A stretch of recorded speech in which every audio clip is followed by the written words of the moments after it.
welcome to my toilet review of Fear Street Part 1, 1994. This is the first movie of a trilogy on Netflix.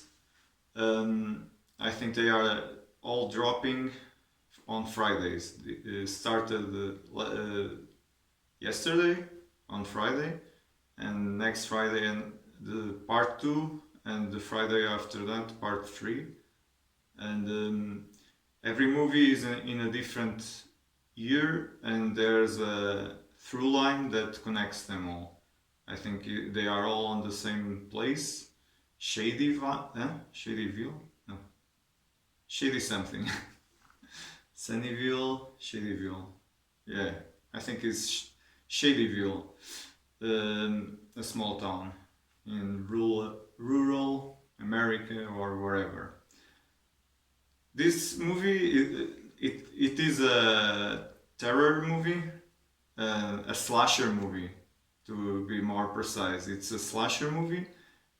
I think it's based on a trilogy of books. This is probably the first movie based on the first book. If not, don't quote me on that.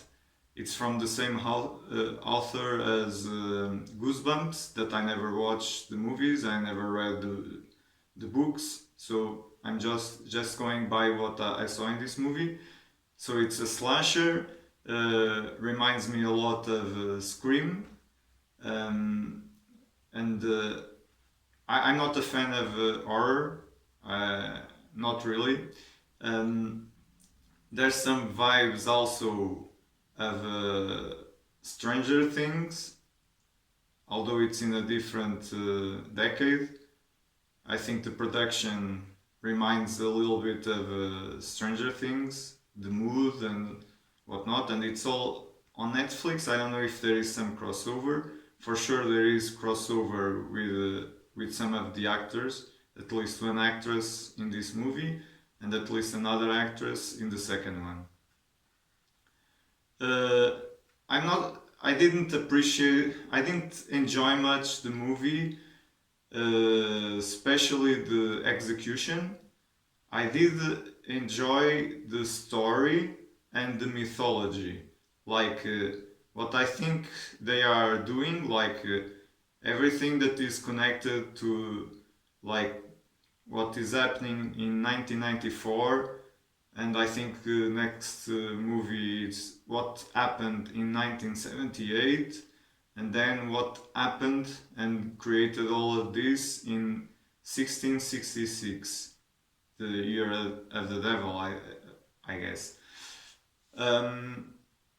That part, they show a little bit, not much. You still are wondering what really is happening. What's the real connection? What's behind all the events? That part is really interesting so far, so I will see if I am still interested in that in the next movie, and especially if it makes sense and it's really a nice thing after watching part 3.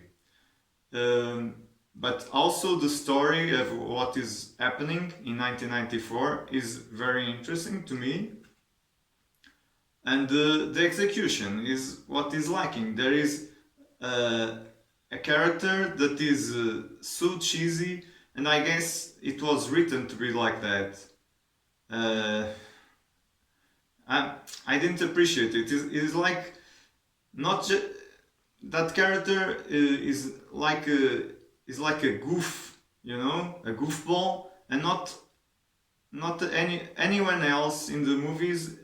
Nobody is like him. It's just that guy, and I don't think it makes a lot of sense, to be honest, because I think like all the other characters and actors are like taking the movie more seriously, although this doesn't need to be a super serious movie. And it takes me a little bit out of the movie, and there is some cheese in the beginning of the movie, a little bit of cheese during the movie, especially when there is that character, and some schlock. I don't know. I'm not saying it was bad direction. Maybe the writing for that character wasn't the best, and some parts of the movie, I think it wasn't super consistent. The tone of the movie. I would appreciate the movie more if it was almost all on the same tone with some uh, jokes and laugh out loud moments, but toned down and not with a guy that is trying to be like comic relief, and to me it didn't work.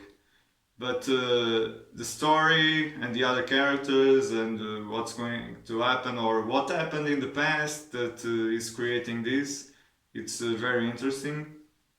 Going going by my rating, uh, I will give it 3 poop emojis, just because of that tone part, or else the movie would be 2 poop emojis. It's starting to stink too much, but yeah, it's hopeful. I will wait and see what happens on the next one, and then on the third one. So if you are into teen slasher movies on the vein of Scream and whatnot, I recommend this movie. If you don't appreciate that, I don't recommend it. But if you have Netflix and you don't have anything else better to do, go watch it. Maybe you even enjoy it, even if you are not a fan of this type of movies. So now I need to flush.